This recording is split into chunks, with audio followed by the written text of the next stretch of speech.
ನಾನು ಯಾವ ರೀತಿ ಹೇಳಿದ ಒಂದು ಸ್ವರ ಸ್ವಲ್ಪ ಬದಲಾದರೆ ಶ್ರುತಿಗಳ ಬಗ್ಗೆ ಬಹಳಷ್ಟು ವಾದವಿವಾದಗಳಿವೆ.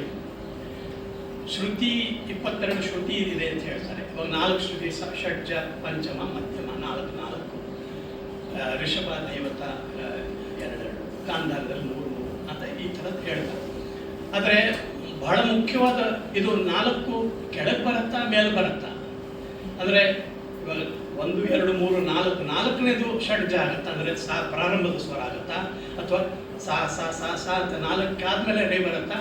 ಇದು ಇಷ್ಟರಲ್ಲಿ ಮೂಲದಲ್ಲೇ ನಮಗೆ ಒಂದು ಸಂಶಯ ಇರೋದ್ರಿಂದ ಈ ಯಾವ ರೀತಿ ಶ್ರುತಿಗಳು, ಆದರೆ ಅದರ ಅರ್ಥ ಇದೆ. ಅಂದರೆ ಒಂದು ಸ್ವರವನ್ನು ನಾನು ಹೇಳಿದಾಗ ನನ್ನ ಕೇಳುಗ ಈ ಸ್ವರ ಈ ವ್ಯಕ್ತಿ ಹೇಳ್ತಾ ಇದ್ದಾನೆ ಅನ್ನೋದು ಅವ್ರಿಗೆ ಗೊತ್ತಾಗಬೇಕು. ನನ್ನ ಅಪಸ್ವರದಲ್ಲೇ ಹೇಳ್ತಾ ಇರ್ಬೋದು.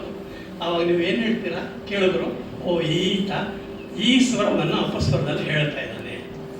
ಇದು ನಾನು ಒಂದೇ ಭಾಷೆಯನ್ನು ಬೇರೆ ಅಂದರೆ ಬೇರೆ ಬೇರೆ ದೇಶದಲ್ಲಿ ಮಾತಾಡುವಾಗ ಇಂಗ್ಲೀಷ್ ಸುಮಾರು ಇಡೀ ಪ್ರಪಂಚದಲ್ಲಿ ಪ್ರಚಲಿತವಾದಂಥ ಭಾಷೆ. ಇವಾಗ ನಾವು ಭಾರತೀಯರು ಮಾತಾಡ್ತೇವೆ, ಮತ್ತು ಅರಬ್ಬಿ ದೇಶದವ್ರು ಮಾತಾಡ್ತಾರೆ, ಜಪಾನಿನವರು ಮಾತಾಡ್ತಾರೆ, ಚೀನಾದವ್ರು ಮಾತಾಡ್ತಾರೆ. ಇವಾಗ ರಾ ಅಂತೀವಿ ನಾವು ಒಂದು ರೀತಿ. ರಾನಲ್ಲೂ ಹಲವಾರು ವಿಧಗಳಿವೆ. ಮೃದುವಾಗಿ ಹೇಳ್ಬೋದು, ರ ಅಂತ ಹೇಳ್ಬೋದು. ಅಂದರೆ ಅದರಲ್ಲೂ ಒಂದು what you call as bandwidth ಅಂತಿದೆ. ಅವಾಗ